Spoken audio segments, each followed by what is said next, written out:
Gemini.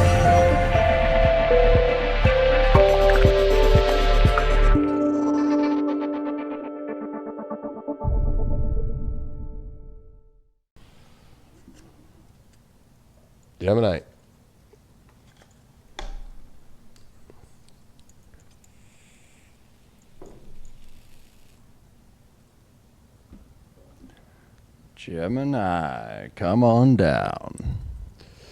Gemini, come on down. All right, let's see what Gemini's got going on. All right. What do Gemini's going on this week? Let's see. All right. What's going on over there? You know, it's funny. Even last night, as I did my videos for the weeklies, I was dropping shit. It was hilarious. So maybe Gemini's gonna be going through kind of like a fumble zone here. Fumble. We're back in football. Fumble. Fumble Rooski. Oh wow! Look at this. Woo! Gonna be spanking it this week, fucking Gemini. Fucking getting that strength back.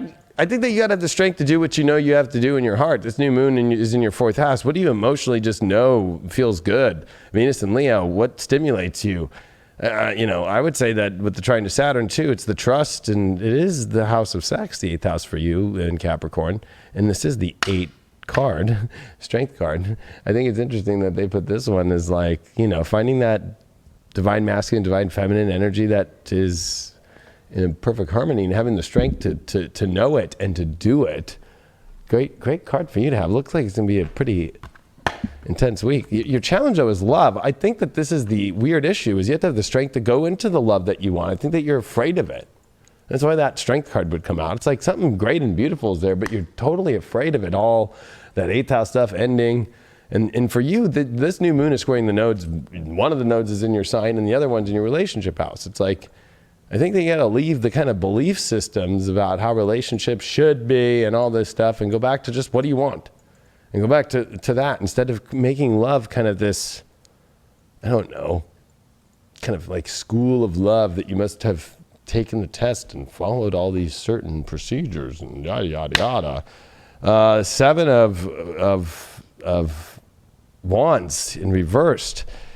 I would say that overall, it's like, yeah, you're not wanting to fight hard enough for a great position that you could be in, and you're missing out on a better position in your life by making love kind of this tarnished aspect. When it's not tarnished, if you have the strength to go into it. Why is there issues with love? The Empress. You're afraid to embody the Empress is love. It is nurturing love. She's even got Venus. Look at both. You pulled your challenge, and the way to get through it is Venus. There's a Venus there, there's a Venus there. And Venus is in Leo. Stimulation. It's like you're going into boring situations that you need to get out of, and you need to go to the ones that are stimulating. And let's be honest, this is a very Gemini card. Like, fuck yeah, Gemini. What happened to that? You live in grandma life now?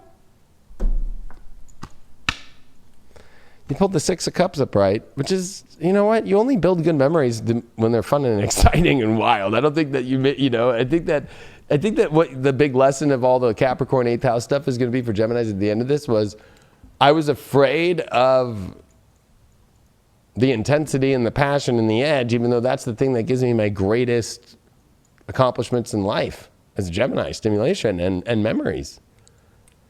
So this might dip you back into the memories of when you did used to have the passion and the strength to do things, and call you to go into that to see what's there again, opposed to blocking that constantly and not embracing that, not wanting to nurture that. The reason why you pulled that 7 of Wands in reverse is you got the Death card reversed. You're afraid of the death itself, of like what would happen. You're too afraid more of outcomes than incomes. Meaning you're more afraid of what the back door might be. There's always a back door in life, of the Death card. And it's like, get yourself in a great position and don't be afraid of whenever that will end. Hold it as long as you can. Hold love as long as you can until fucking life fucking happens. And then Something might happen, and then that happens. Then yeah, it gets ushered out the back door, but that means you're still entering into a new place. This is like getting stuck in between places. Your shadow that you're pulling for this week is addicted to blocking love. Addicted to things that don't bring love, addicted to things that don't have you on the ultimate place, and missing out on tons of memories and strength. And I think that you might even be, because you are a twin, you have a twin that's telling you that the addiction you have is to this kind of more strength and power and passion and good memories, which actually is the right addiction to have. But you've kind of created that as like, you think of it like more like a drug, I would say. And then you've actually created this new drug that's even worse, of blocking all that and ending into kind of like this, like what happened to Geminis and the freaks? What happened? The freaks come out at What happened to the freaks? What happened to the freaks? Wow, this Taurus has popped up 3 times. I mean, it's not like I'm fucking trying my hardest to fucking go, roll the dice here. I've done the show plenty of times. Roll better there. And Taurus 5th house Pluto. So it's like, yeah, I mean, you need to get to the bottom of why are you not receiving the good stuff in your happiness and your love life, and you need to transform whatever values and systems that it is that are blocking you from receiving the ultimate happiness and love in your life. Pretty simple. Yeah, you can't be focusing on outside sources. You have this power within, you have that love within, and I think maybe you need to remember your sexiness, and you need to embrace that sexiness. Like you said, where the freaks at. Let those freaks out. Fly that freak flag. Maybe come up with a safe word this week, Explore it with your partner. Dive back into that passion. It's easy that times like this, that maybe the passion has got lost. Maybe we're kind of bored or stuck with our partner. It's still there. You have that within, Don't be focusing on the outside world. Don't be focusing on all that noise, Focus on yourself. Focus on your partner. Get that passion going again. Get wet.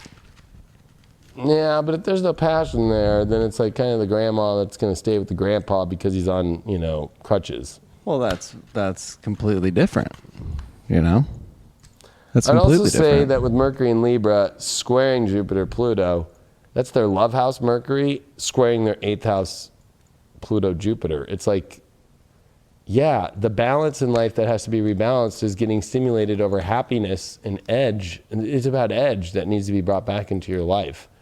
Not only the cards saying it, but the astrology is saying it. And you can't be afraid of edge, because a Gemini without edge would be like a Gemini, because you guys have 6th house Scorpio. So an edgy life is the Gemini life. But a life without edge that you think that you are brings out the twin in you, that the other twin is knocking on that door fucking constantly and being like, what the fuck is going on? Why are we not doing this? And then you kind of feel like you're going insane.